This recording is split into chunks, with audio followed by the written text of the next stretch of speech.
right. Hey, everybody. Welcome to another episode of the Miami Comedy Podcast. Manny Garabito out on live once again, bringing the people together to have a conversation about anything you guys want. I want to thank everybody, first of all, for coming out to last night's comedy show over at Fundamention. Thank you very much. Last night was a complete success. We had two rooms of comedy shows. We had the main room. We had the one that had about, 50 people trying to watch a stand-up comedy show. Lots of people there. And then we had a mini room right next to it. And we're going to call that one the belly room.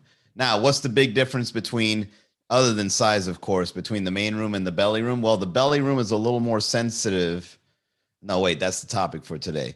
Well, you know what? The belly room could be a little more sensitive. I'm going to tell you guys why. There was only 12 people in the belly room. And so when you're out there doing crowd work as a comedian, you got to talk to people, right? You can't just be the kind of person that when you go up and you perform, if there's a small group of people, you don't really need a microphone. So you might as well just start talking to them individually. You might as well take the opportunity to get to know the people that are watching a show. If there's less than 20 people in a room, you might as well start talking to them individually. Hell, even shake their hands before you go up and perform. That would be a really good way to get the show going, right? Like if you say you walk into a room, you're about to go on stage, less than 20 people around, you got to walk in, you got to shake some hands. You be like, hey, everybody, I'm about to go on and talk to you guys as a whole. How are you? How are you? I'm the speaker. Welcome. How are you? I'm the speaker for today. All right. Is everybody ready? I'm going to go up and I'm going to do a presentation. Thank you so much for having me. And then you go on and then you present right now. Last night, it was awesome. Don't get me wrong. It was an amazing show on both sides. I've never done this before where I would do two shows in one venue at the same time. And the funny thing about that is what really bothers me is when people try to confuse you because you're doing something good that they would think is complex. So for those that don't know, I had to manage multiple rooms last night. Okay. I had to book them. I had to make sure that the audience sat inside the rooms, and I had to make sure that the show was going smoothly. All right. And so as I'm doing it, right, I'm booking the shows. I've got the lineup for both sides. Some of the comedians are like trying to confuse. So you're trying to tell me I'm in this room, but not in that room. And what time will I go on? And how long will I go on for? It's like, dude, I know what you're doing. You're trying to confuse me because I'm doing something awesome right now. I don't need this. You do just walk away from somebody while they're just mid-talk. That is by far one of the best feelings. That is true power. If you guys really want to experience true power, whenever somebody comes up to you with that bullshit, practice walking away. What's up, Miss M? Practice walking away. Walking away is probably one of the most underrated skills anybody could do in their lives. All right, so this comedian showing up, he's trying to make something complicated. I walked away. Oh, what a relief. It was such a powerful feeling. And the show went well. However, there was one lady in the main room. So let's say there's 50 people in the main room, right? And 12 people in the belly room. So 50, the one with the 50 people in, I go up and I try talking to the audience, right? Because I'm a good host like that. All right.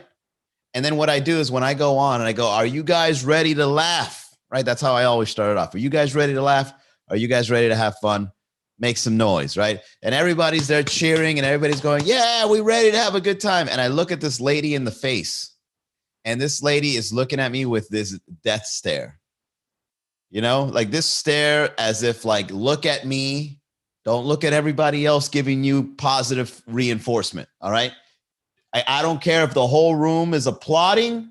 I don't care if the whole room is cheering. I want you to look at me looking at you with absolute disgrunt. And she's looking at me with this face like, right? Just giving me that death stare like a fucking eagle about to fucking attack. Right. But the eagle's like being condescending before it goes down and kills the rabbit. Right. So like imagine a rabbit running around the field and then an eagle on like a tree just looking at it. It's like, look at this fluffy motherfucker out here. Doesn't even know what's about to happen.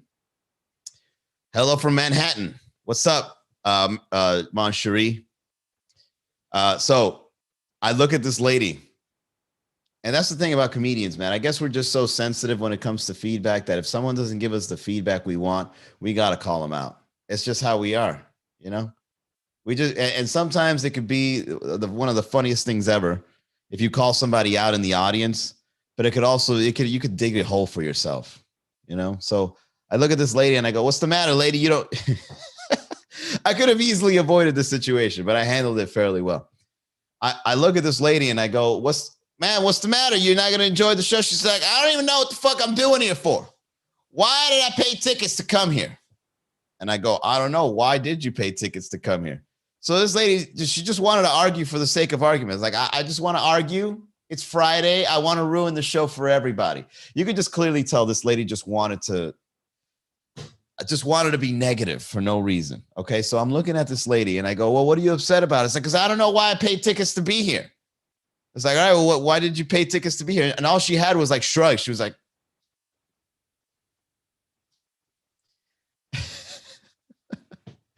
she's just shrugging, right? So I don't know how to make it better for this lady. And it turns out that as everybody was enjoying the show, as everybody was having a good time, as everybody was just being a part of it, like laughing, everybody was cheering, laughing, and then this lady just wasn't having it. So the owner, I was like, hey, look, listen, there's a lady that's for some reason, she's just being very vocal about being upset. He's like, well, why is she upset? And I just shrugged. I was like, I don't know. She's just out there and being mad. So like the owner goes up to the lady and goes, is everything? I didn't hear what he said or what she was saying back to him, but there was like a little like,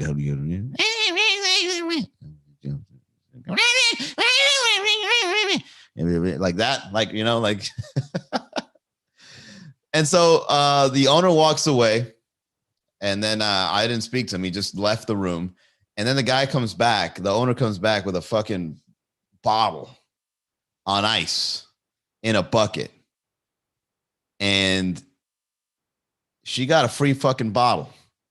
Now, you know, for everybody out there that are complainers, I despise the fact that you are so self-absorbed in your little fucking world that you actually believe that whenever you're upset, disgruntled, dissatisfied, and you don't even know how to describe what you're feeling, okay? If you don't even know why you're feeling this way, and you go out in public, and you let it be known that you're disgruntled, upset, and dissatisfied, and you don't even know why, what the fuck? And then you get a free bottle. You're reinforcing bullshit behavior. Warmington says she was really caring about you, bro. Oh, like Karen, the name. Well, you know, what I say, it's a Karen. It wasn't racial. It wasn't racial. It was just a lady that wanted to test the production of the show. I think, you know, if I were to really break it down, I think that's what it was. I think it was just some lady that decided to check out a comedy show at the top floor of a Fun Dimension attraction park or a theme park or whatever the hell, right? She just wanted to go there and just wanted to raise a storm just to see how we would handle it. Right? And then she got a bottle out of it. It's like, oh God, this is fucking disgusting. Well, look, I'm gonna go ahead and break it down for you guys, like right off the top, right? Because I'm what they call a comedy psychologist. I think that's gonna be my my name here. Warmington says, haha, constructive criticism. No, it would be constructive criticism if it went into detail. This lady didn't even know what she was upset about. She was just there, angry. And we would try to figure it out. And she's and then she got a bottle and then she enjoyed the show, because after she got that bottle, I was like peeking over her way and she's there like pouring it up with her fucking pursed lips, like, motherfucker better give me a fucking bottle. I ain't happy.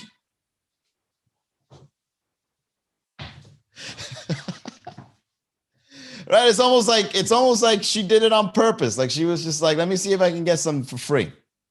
You want a bad Yelp review? Oh, when they hold reviews like against a company, look, man, that's probably one of the worst things that happens to businesses. Like we sometimes as business owners, we go out and we listen to customers to the point that some of them will hold it against you. Like some people will actually try and like blackmail you bad reviews. You're gonna get a bad review out of this. Keep it up. Keep it up. I'm gonna fucking put this shit on the internet. And it works. It works because let's be honest, guys. What do you do? What do you do when you go check out a product or you go check out a service or you go check out a venue or a restaurant? What do? You go to the reviews, you see what other people are seeing. And you would see 10K positive reviews, but you would then see like 3 negative reviews. You're going to read the 3 negative reviews. just to see somebody talk some shit amongst all the good things that were said. This place is amazing. I had a wonderful experience. Me and my husband are delighted. We can't wait to go back. And then you're like, no, fuck that. Let's go to the negative reviews. The waiter took too long. The food was semi-warm. I didn't like the fact that they put so much seasoning on. Oh, God.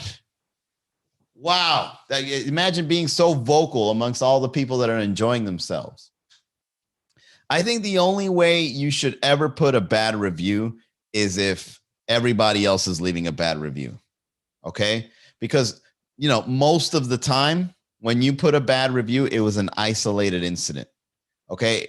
But if you go to a venue or if you go to anywhere and it's a shit show, right? Like it's a bad video game or it's a bad fucking I don't know, if it's a bad experience and then you go on the reviews and there's nothing but bad reviews on there, then you can be like, I better contribute to these bad reviews because people got to know this is some bullshit. That's the only reason bad reviews are acceptable, when everybody else is leaving a bad review. But if it's nothing but good reviews and then you're just going to go in there and be like, I didn't have a good experience, I'm going to let everybody know I did. You're just talking for the sake of being negative. Oh, Landy Yachts on YouTube says, imagine salt and pepper being enough spices for food. Bro, at the way this lady was complaining about food, okay? The way this lady was complaining, not about food, about the experience, and she didn't have an excuse for it, like she didn't know why she was complaining, she probably would complain about salt and pepper. She's like, I'm gonna complain about the seasoning. The salt and pepper wasn't necessary on this food. I could have put it myself. Why would the chef decide to put salt and pepper on my food? It said nowhere in the menu that there would be salt and pepper on the food. It said seared chicken. Where does it say salt and pepper is on there? Let me talk to the manager. Yeah, there's salt and pepper on my food. Oh, yeah, we were seasoning it for you. But it didn't say in the menu that salt and pepper was included. I'm going to leave a bad Yelp review. All right, man, we'll give you the chicken for free. That's what I fucking thought.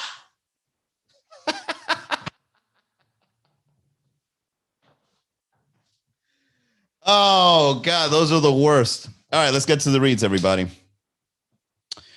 This show is sponsored by LEU Venus, who is a badass health insurance agent helping individuals, families, small business owners find the health plan they need, whether it be Medicare, Medicaid, group plans, ACA, Obamacare. If you've got health insurance questions, he's got health insurance answers. Reach out to him, LEU Venus. That's ELIU.VINAS at ushadvisors.com. All right, continuing on. So why is it that sensitive people want to start being so vocal? Okay, because I think as a society, we should start shunning people who are sensitive. Just straight up. Okay? Because sensitivity is running rampant, not only in situations like I just described earlier, but also online. Sensitivity is probably a characteristic that can be debilitating to society. Like imagine somebody easily getting angered, easily getting sad, easily getting triggered, or whatever terminology is used, where like if something is not going their way, they want to be vocal about it. This is not sitting right with me. I should let everybody know. Now, of course, there are some scenarios where, you've got to let everybody know if someone doing something wrong, right? Of course. However, in the example I'm providing here, this is for trivial bullshit. Okay? Trivial, where it's not important, but you're making it important. You know how many times I've seen people go out to a comedy show and they just get sensitive? It's like everything else was funny, but whatever that one comedian is talking about for some reason is now fucking sensitive. Right? We can make fun of anything this guy wants, but then when it's the person's turn to get a little bit, oh, that's not that was uncalled for. I don't appreciate that kind of humor. You shouldn't say that. Oh, but everything else I said was okay. Yeah, because I wasn't sensitive to that. But this I'm sensitive about. And then the internet gives that a platform. Well, you should consider other people's opinions about your material, Manny. Maybe some people just don't like to hear that kind of stuff. Well, then who told them to be there? They have a right to be there and listen to your jokes, Manny. They have a right to be offended, and they have a right to be sensitive. Oh, man. You know what it is, guys? Dealing with personalities that are not yours is rough. When I was young, I was an introvert. I was a huge fucking introvert, right? And then when I got older, I became a little more social. What's up, Alex? And as I became more social, I started meeting people and understanding different personalities. And then now, as I get older with a more social demeanor, I want to go back to being a quiet nerd. I want to go back to hiding in the corner in my room and playing video games from sunrise to sundown. Because when I go out there and I meet people and they're fucked up personalities, it's almost as if I don't even want to bother. I understand recluse people, right? I understand people that have agoraphobia. I get it, right? It's just, there's some dumb fucks out there that think they deserve, I deserve this. Oh, you guys, I'm getting all worked up thinking about this shit. People out there that think they deserve things with no reciprocation. I just deserve it. Well, what are you doing that makes you think you deserve it? I'm just alive, and I believe I deserve it. Well, what is it that you're doing in your life that makes you deserve it? Nothing. I just want to go back to being an introvert, man, because that's what I'm going to do. When I get old, I'm going to be recluse. Fuck that shit. I'm going to cash out my 401k. I'm going to stay indoors. I'm not going to answer my cell phone. I hope I forget how to use a cell phone as I get older. I forget that shit. If you want to get to me, you show up to my retirement home, okay? Knock on my door, and then you know what? I'll still even open the door with the fucking chain on it and just look at you like you ain't a nobody, right? It'll be my grandkids and shit. I'll be like, yo, what do you want? You ain't coming here with that bullshit, huh? All right, you cool. Come on in. Grandpa, these cookies need more sugar. What the fuck? You're being so sensitive, Grandpa. I'm sorry. It was just, I was brought up during hard times where sensitivity was rampant. Sensitivity really, people who are sensitive really think that they're more important than others. Oh, shit, that's great. People who are sensitive just think they're more important. Wow. It's powerful. That's a great insight. Why? Just because you're sensitive, you could just do whatever the fuck you want? That's not fair. This affects me differently than anyone else, so I need to be known for what I think. I need to let everybody know how I feel because it's impacting me. I'm not even feeling this. I'm impacted by it. Yeah, man. Sensitivity is probably one of the most debilitating things that's happening in society right now. Okay? There's no consideration whatsoever whenever it comes to being sensitive. And it's a shame. And it's upsetting. Ugh. I'm being sensitive right now talking about this, man. This is a catch-22. I'm being, what's the word? I'm being hypocritical. Sensitive people trigger me. I apologize, everybody. Sensitive people just, getting some phone calls. Sensitive people just trigger me. Okay, that's what it is. All right. Let's move on. Alejandro, YC129. What's up? How are you guys? All right. For those that are brand new to the chat, thank you for joining us to the Miami Comedy Podcast. We're recording this for the website. Do me a favor, guys. If you enjoy this, make sure you hit the badge button. Put a little something in the pot, right? Your local creator here. As we continue to bring comedy into the city of Miami, both live and virtual. So this coming week, all right, somebody definitely wants to get in contact with me. So I got to get off a little early on this one, guys. So here's what we're gonna do. Monday, Red Bar. Tuesday, Sweet Caroline. Wednesday, very important announcement. This Wednesday, we're going to be at Pilo's Tequila Garden, 8 p.m. We're going to be bringing our first comedy show there. We're back in Wynwood, baby. We back. And I look forward to performing at this place because it seems like it is a beautiful venue. Okay, we're going to have a stage, a performance area. It's going to be lots of fun, and I look forward to this. So it's going to be Pilo's Tequila Garden, 8 p.m. If you guys want to be a part of that, go to miamicomedy.com. Then on Friday, we're back at Fun Dimension. Then on Saturday, nothing yet. And then Sunday, the 28th, we're over at Focal Brewing. For you guys to see the reservations as well as the description, go to miamicomedy.com, click on the events tab, and I'll see you guys next time.